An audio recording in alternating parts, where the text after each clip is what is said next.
핑몬스터입니다. 어제 강승부 성공하면서 최근 연패를 만회하는데 성공했습니다. 선발 라이언이 뜨고 레알 마드리드 배당이 대폭 상승했었는데 그때 배팅하신 분들은 더 큰 이득 보셨을 겁니다. 배팅은 승률이 깡패지만 자신이 확신할 수 있는 타이밍에 승부사 기질도 보일 수 있어야 합니다. 매번 다 맞출 수는 없으니까요. 주말이라 경기가 너무 많다 보니 모든 경기를 준비하긴 힘들었고 대신 프리미어리그 6경기 준비해서 2경기씩 나눠서 업로드합니다. 다른 리그 경기들은 공유방에서 조합픽으로 공유할 예정입니다.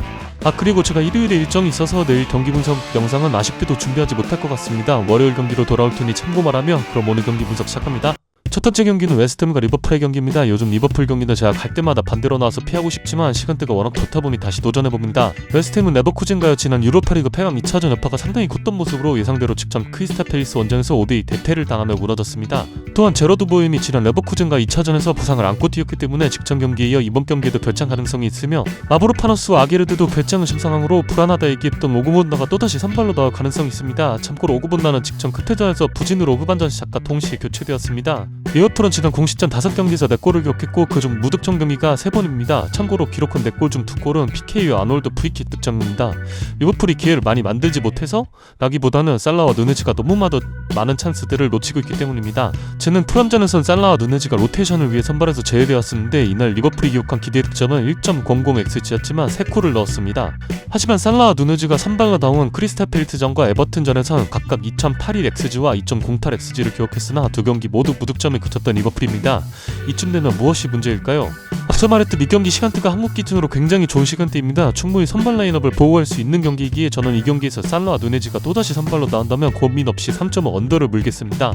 두 번째 경기는 풀럼과 크리스탈 팰리스의 경기입니다. 풀럼은 직전 홈에서 리버풀에게 1대3 패배를 기록했고 3월 A매치 브레이크 이후 지난 리그 5경기에서 1승 1무 3패로 지고 있는데 최근 풀럼이 보여주고 있는 경기력에 비해 성적이 너무나도 안 따라오고 있다고 느껴집니다. 리버풀을 상대로 많은 실점을 기록하긴 했으나 스코어만큼 풀럼이 밀렸던 경기는 아니었고 최선의 플레이를 했다고 생각하는데요. 코드리고 무니스의 포스트 플레이를 활용한 공격 패턴이 좋았었고 알렉스 위아비가 최근 상당히 좋은 모습으로 드리블 돌파 후 좋은 기회를 만들어내는 장면이 몇 차례 나왔습니다. 크리스탈 팰리스는 올리버 글라스너 감독의 전술 시스템이 완벽히 자리를 잡은 모습이며 지난 리버풀, 웨스트햄, 뉴캐슬 일정에서 3연승을 기록했습니다. 특히 웨스트햄과 뉴캐슬전에서 경기를 완전히 압도하는 모습이었는데요. 직전 뉴캐슬전에선 전반전까지 뉴캐슬의 슈팅을 한 개로 묶었으며 그 유일한 슈팅도 전반전 추가 시간 세트피스 상황 파비안샤의 헤더가 유일한 슈팅이었습니다.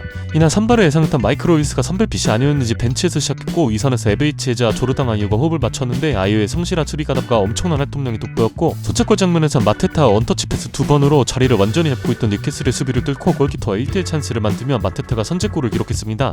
또 정말 좋았던 게 점유율상으로는 크리스탈 팰리스가 47%를 기록했지만 경기 내용을 보면 마치 60% 이상의 점유율을 기록하고 있다는 착각이 느껴졌을 정도로 주도하는 경기였고 왼쪽 스토퍼 크리스 리차드는 뉴캐슬이 급헬의 전방 압박을 풀고 올라올 때 튀어나와서 등을 못 돌리게 만들어주거나 커팅을 여러 차례 해내면서 뉴캐슬의 공격 지연을 시키거나 끊어냈습니다. 또 중앙 스토퍼 요아이 만데르스는 인가 알렉산드르 이삭을 집중 마크했었는데 공중볼과 지상볼 강황에서 대부분 승리했고 이삭을 철저하게 막아내며 사실상 크리스탈 팰리스가 이날 큰 위기 없이 승리를 했던 경기 내용이었습니다. 한 가지 걸리는 점이라면 크리스탈 팰리스가 주중에 경기를 치렀다는 점이고 풀럼은 5일 정도 휴식이 있었다는 점인데 체력적으로 급헬이 어느 정도 부담은 있겠지만 최근 리그 말고는 다른 데 일정이 없었다는 점에서 최근 근거 있는 상승세를 보이고 있는 크리스탈 팰리스 코인을 한 번 더 타보도록 하며 플러스 0점 핸디캡 승리를 추천드립니다.